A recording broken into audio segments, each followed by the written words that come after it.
Can you even remember what was on your MySpace page? Seriously.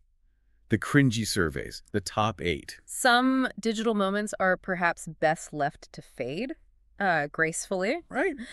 But what if those forgotten bits aren't just, personal embarrassment, but crucial pieces of history? It's a terrifying thought, isn't it? Yeah. That collective amnesia is actually part of a very real and growing problem, the digital dark age. Mm-hmm.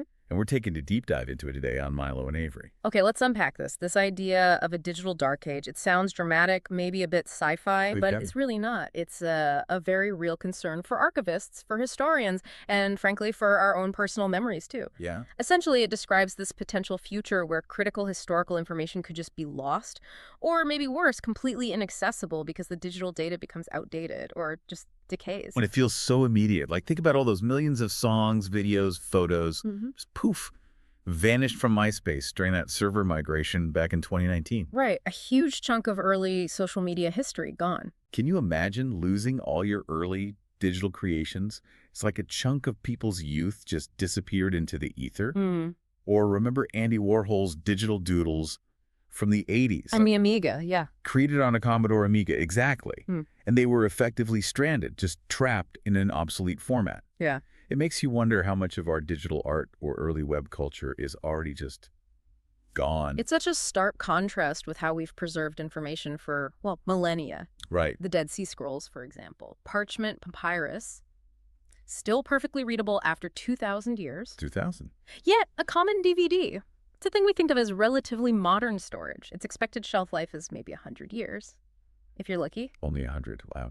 And hard drives decay even faster. The fundamental difference, I think, is that digital data isn't like a physical scroll you can just pick up and read. No. It needs specific hardware. It needs electricity. It needs this entire global infrastructure just to exist and be interpreted. That's the insidious part, isn't it? Yeah. We kind of operate under this illusion that digital is forever until suddenly it's not. Exactly. It's like GeoCities. Remember GeoCities? Oh, yeah.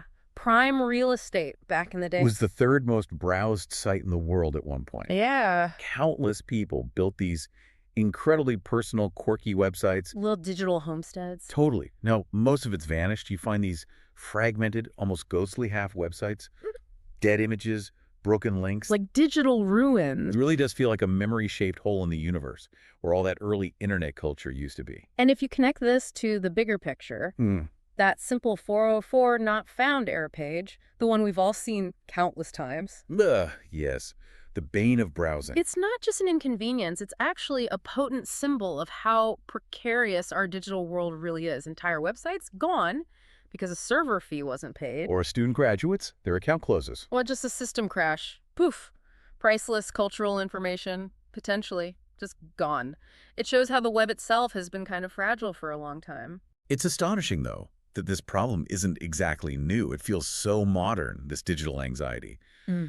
But turns out, we've seen this coming for decades.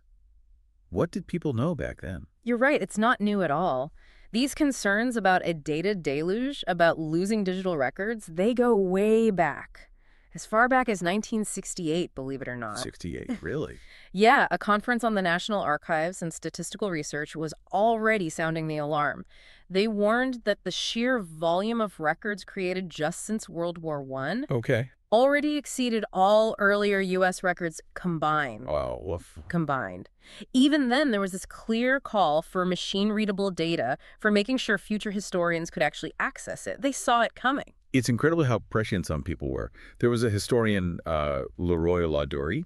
He famously claimed in 1968 that the historian of tomorrow will be a programmer or he will not exist. Oof.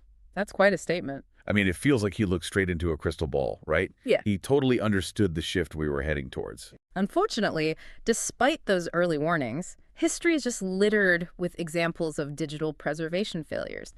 NASA, surprisingly, hit this problem more than once. NASA. You'd think they'd have backups of backups. You would.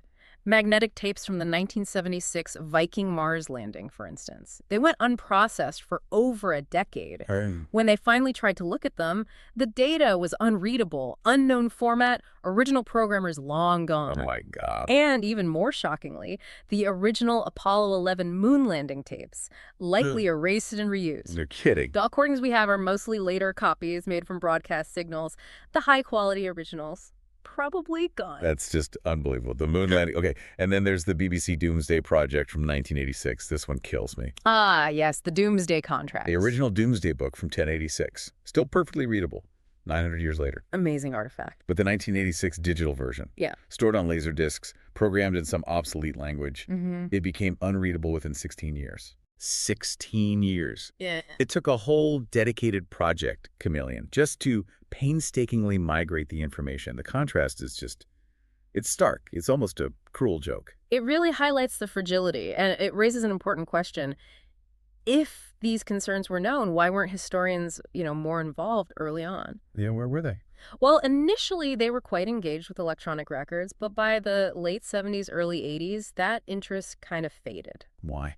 Digital records started being seen as this niche thing, for social science historians, people doing quantitative stuff, not really a core challenge for the whole discipline. Which meant, oh no, when the web truly exploded in the mid-90s. Exactly. Growing from, 2,500 websites in 94 to over 1 million by 97. That fast, wow. And its ephemerality, the fact that stuff disappeared so quickly, became painfully obvious. The historians were basically missing from the conversation. Largely, yes. Absent from those urgent talks about preservation, a huge missed opportunity, really, leaving this massive potential gap in our understanding of that foundational digital era.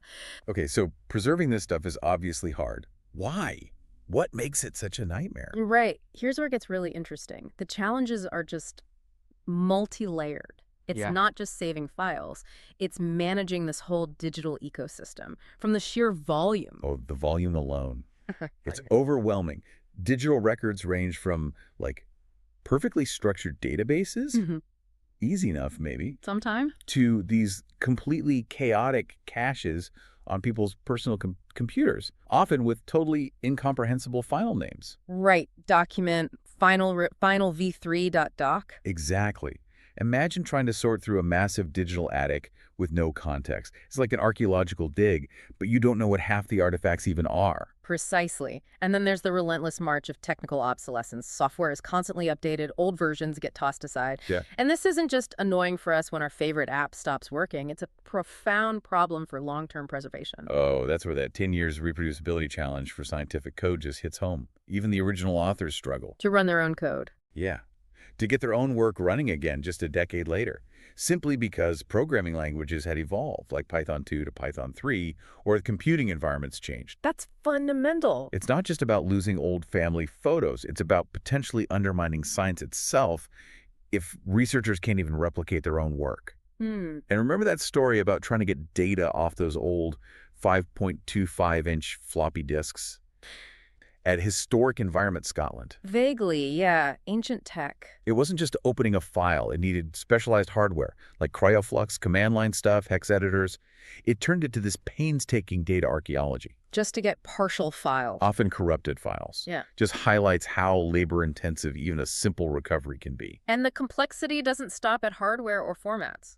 Preserving software isn't just about the program itself, it's about its entire execution stack. The stack, meaning? The application, the operating system it ran on, the hardware underneath, and crucially, all the dependencies. Dependencies, like little bits of code it relies on. Exactly. Tiny code libraries, drivers. And this creates what tech folks sometimes call DLL hell. DLL hell. Sounds ominous. It can be. Software relies on many tiny shared pieces of code, like building blocks.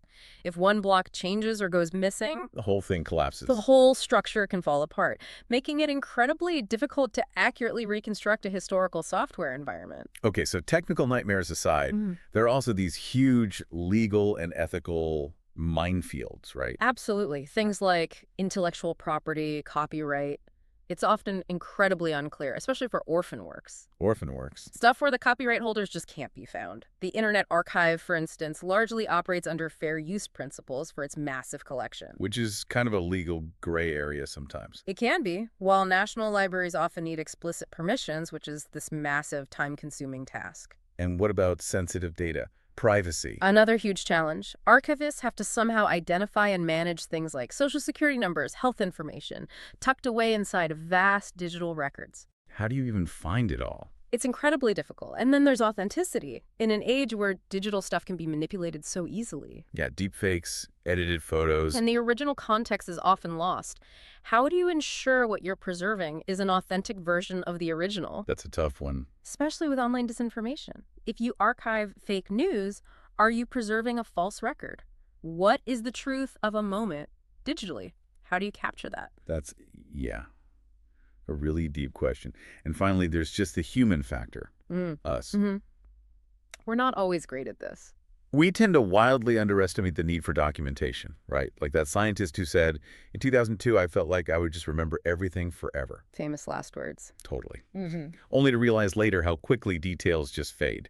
Even something common like recovering files from an old server can get totally messed up by human error, overlooked shortcuts, just lack of care. That Reddit sysadmin story comes to mind. Yeah. It's a sobering reminder that even the most technical problems often boil down to our own fallibility, our short-sightedness. Okay, so despite these formidable challenges, not all doom and gloom. Good. I need some heart here. A lot of dedicated people, institutions, that were working tirelessly to prevent this digital dark age. It's really a collaborative, global effort. So what are they actually doing? Well, core archival practices still apply, just adapted. Things like appraisal. Deciding what's even worth saving in the first place, which must be incredibly hard with the sheer volume. It's a huge, often subjective decision. And then accessioning, formally transferring and gaining control of digital materials. That involves meticulous reviewing, dealing with preservation concerns, documenting absolutely everything. Like setting up a digital time capsule, but for real. Pretty much. And a critical part of that is relationship building. Archivists have to work closely with the creators of the digital stuff, individuals, organizations. To understand how they created it, how they organized it, or didn't. Exactly. Their digital habits, their systems.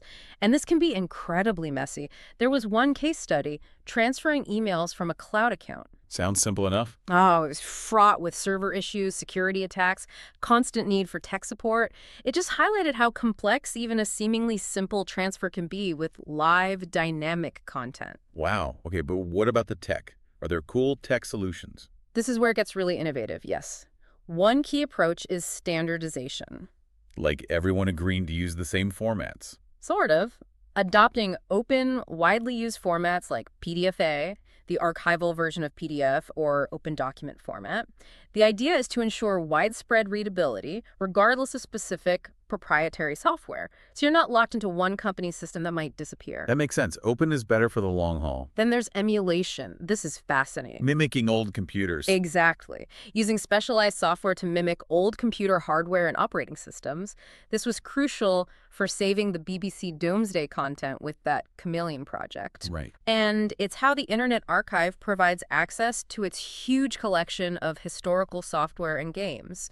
You can literally run old programs on modern machines. Like a digital time machine. That's cool. It really is. Projects like BWFLA and ESI are even developing emulation as a web service. And then you mentioned containerization. Sounds like Tupperware for software. Kind of like digital shrink wrapping, yeah. It packages software together with all its dependencies, everything it needs to run into a self-contained unit, a container. Like Docker. Like Docker, or Gex for scientific research. This ensures those reproducible environments can run anywhere, anytime without breaking. Vital for science and for preserving complex software over time. Okay, got it. Plus, there are projects like Software Heritage. Think of them as the Internet Archive for code. Saving the source code itself. Exactly. Collecting and preserving publicly available software source code, which is absolutely crucial for understanding how our digital world was built and potentially re-implementing things in the future. That seems incredibly important. Beyond individual solutions, though, there are these grand-scale archiving efforts underway. The Internet Archive, obviously, a nonprofit founded back in '96. They're legends. How much stuff do they have now? Last I checked, over 30 billion web pages, over 99 petabytes of data. With multiple copies stored across different locations, they're constantly working to bridge gaps, capture dynamic content. It's immense. 99 petabytes. Mind-boggling. Then there's LOCKS, stands for Lots of Copies Keep Stuff Safe. Catchy. It's a consortium. Multiple archives save duplicates across geographically dispersed storage. Provides a really robust disaster recovery system, safety in numbers. Smart. Spreading the risk. And then aren't there some really wild, like super long-term physical storage ideas? Oh yes, pushing the boundaries of durability. Microsoft's Project Silica. Storing data in glass. In quartz glass, yeah. Aiming for tens of thousands of years of durability. Resistant to heat, water, electromagnetic pulses. Tens of thousands of years. Wow. And even more dramatically, GitHub created an Arctic code vault. In the Arctic. For real. Deep in the permafrost of Svalbard, Norway. Designed to last at least 1,000 years. No need for costly climate control when you're buried in permafrost. That is wild. Yeah. Truly astonishing to think about data surviving that long, literally encased in ice. But okay, scaling back from Arctic vaults, what about your digital legacy? The listeners, you might not be a national archive, but your personal digital footprint matters too. Right. What can regular people do? Well, services like the Permanent Legacy Foundation exist. They let you convert your personal files, documents, videos, photos, audio into more durable open formats, like PDFA. So at least one copy isn't tied to some proprietary format that might vanish next year. Exactly. They encourage you to be selective, which is probably good advice for all of us. Declutter your digital life before archiving it. Pretty much. And they even offer legacy planning for after your death. Like a digital will, making sure your stuff doesn't just disappear when you're gone. Sort of, yeah. Ensuring your memories, important documents, maybe even your online presence have some plan in place. That's actually really important to think about. So ultimately, this whole deep dive, it really shows us that the integrity of our historical record is fundamentally at stake. Yeah. If we don't actively preserve our digital present, future historians might just face this maddening blank, a huge silent chasm in understanding our era. And it's not just about academics, right, or grand historical narratives. Yeah. It's about ensuring our collective cultural heritage. Our art, our science, our needs. Personal stories. Our deeply personal stories, even our stupid memes, doesn't disappear into what someone called the god of forgetting. The value of today's seemingly trivial ephemera could be absolutely crucial context for tomorrow. What seems unimportant now might be vital later. And this challenge, it's clearly not something one organization can solve alone. It demands this collective effort. Federal agencies, libraries, universities, corporations, individuals like you listening. Everyone has a part to play. It's a shared responsibility. And maybe the final challenge isn't just saving the data, but ensuring future readers can actually understand it. Oh, right. Interpretation. How do we prevent misinformation from becoming history? What do we do about content that might be deemed harmful later on? These choices we make now about what to include, what to exclude, they define what our archive will represent. That's heavy. Archivists aren't just passive keepers then. They're actively shaping future history. They actively co-create historical knowledge, as some put it, through what they select, arrange, describe. In this world of digital abundance, the choices we make today about preservation are shaping the future's understanding of us. It truly feels like we're writing in a digital dark age, doesn't it? This moment of quiet suspense, tension, unstoppable beauty, as one writer put it. What will you choose to save? How will you ensure it lasts? It seems the future of our past relies on this delicate balance. Technology, collaboration, and maybe just a willingness to simply care enough to keep it. And whether it's your old emails or humanity's cultural record, perhaps the biggest challenge is deciding what's truly worth saving. See you next time on Milo and Avery.